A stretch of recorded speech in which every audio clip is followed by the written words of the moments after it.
서영기 의원 질의하세요. 여기 정리를 해주세요. 정청래 의원님도 분명히 얘기하셨어요. 아까 윤석열 내란 수계라 했어요. 단정적으로. 단정적인 수계 그러면 윤석열이가 내란 수계가 뭐예요? 정법부에서 여기 계시는 뭡니까? 아니 지금도 윤석열은 자, 서영기 의원 질의하세요. 위원들은 피의자면 서영기 의원님 질의하세요. 어차피 방송에 안 나가는 쓸데없는 소리예요. 자, 발언하세요. 적어도 현재 대통령 지위를 박균택 의원님 상대하지 마세요. 그게 바로 내란 선전이요. 이건태 의원님, 이건태 의원님, 윤석열이가 내란 이건태 이제 의원님, 좀 조용히 하세요. 아니 개인을 체포하려고 이건태 의원님, 체포하려고 이건태 의원님, 내란 수계는 뭐야? 이건태 의원님, 이건태 의원님, 이건태 의원님. 긍정적인 언어를 쓴 거죠. 쓸데없는 소리 계속 떠들으려고 그러고 어차피 방송에 안 나갑니다. 서영기 의원 질의하세요. 본인 스스로 계속하세요. 예, 여기에 있는 계속 제가 떠드세요. 질의하겠습니다. 정청래 의원 국민 여러분, 우리 국회법에 윤석열이 비상계엄을 선포했고 그리고 내란을 주도했어요. 그런데 송석준 의원이 저기 앉아서 윤석열을 옹호하고 있어요. 송석준 의원이 저기 앉아서 저 목소리로 윤석열이 내란 수계가 아니랍니다. 여러분, 저렇게 말하는 송석준 의원 이야기 귀 기울이신 다음에 꼭 심판해 주십시오. 자, 서영기 의원님 잠깐 발언 중지하시고, 송석준 의원은 계속 질서를 어지럽혔기 때문에 145조 1항에서 1차 경고합니다. 듣지 않으면 퇴장시키겠습니다. 자, 계속 발언하세요. 못하겠습니다. 자, 서영기 의원 질의하세요. 비상계엄 사태 원인 사초한 원인이 바로 무사. 자, 이제 제가 질의하겠습니다. 여기서 반성하셔야 돼요. 질의하세요. 자, 왜 반성했어요? 국민의힘은 제발 국민 앞에 90도로 엎드려서 사과하세요. 헌정질서를 파괴하고 있습니다, 여러분. 본인이 하고 있었죠. 내란 범을 감싸지 마십시오. 어떻게 자, 질의하세요. 질의하세요. 정말 가슴이 아픕니다. 대한민국의 내란의 수계를 국민의힘이 전부 다 감싸고 있습니다. 내란 비상계엄을 선포하던 날 국민의힘은 집단으로 들어오지 않았습니다. 추경호라고 하는 원내대표가 밖에 당사에 모이게 했습니다. 그리고 들어오지 않게 했습니다. 그러니 추경호는 내란의 공범입니다.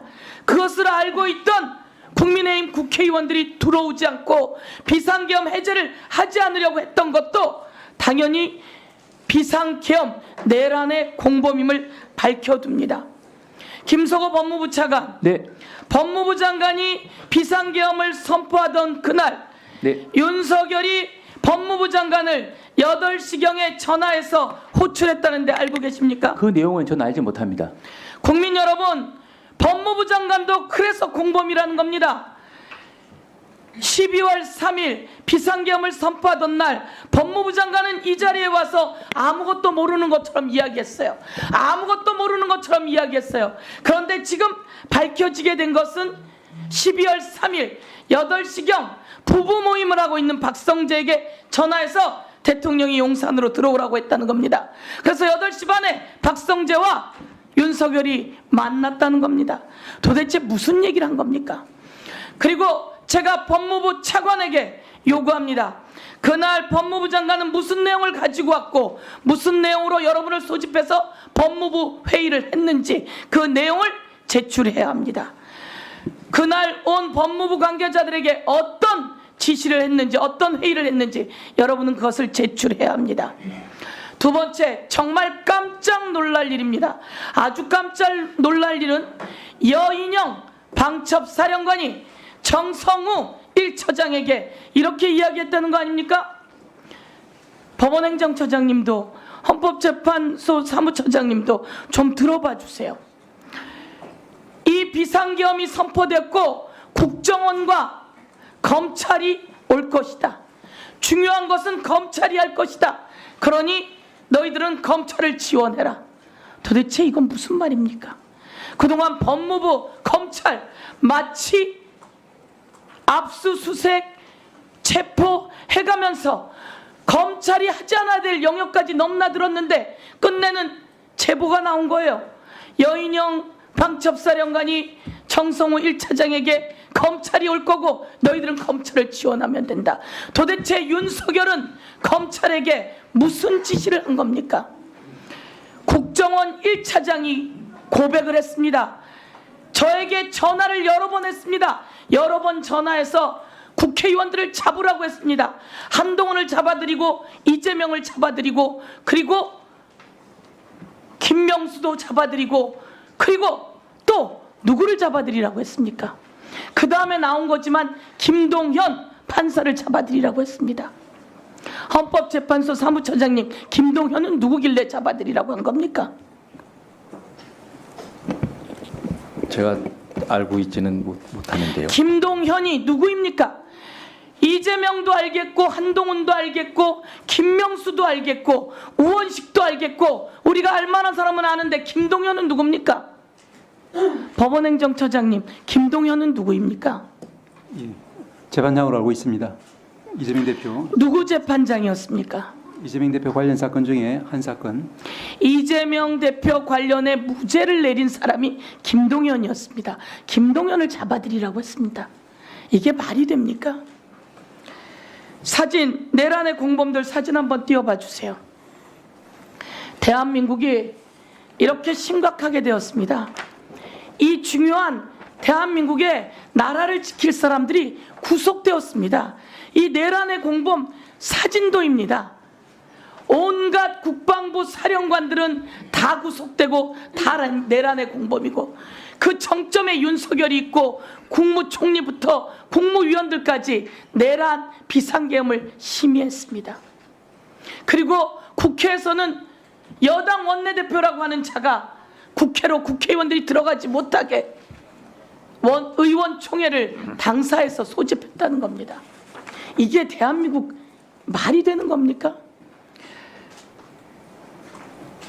특수임무단은 총을 들고 국회에 들어왔고 707 방첩사령관은 저 선관위에 총을 들고 갔고 총알을 가지고 갔고 이게 이완규 법제처장, 이게 있을 수 있는 일입니까?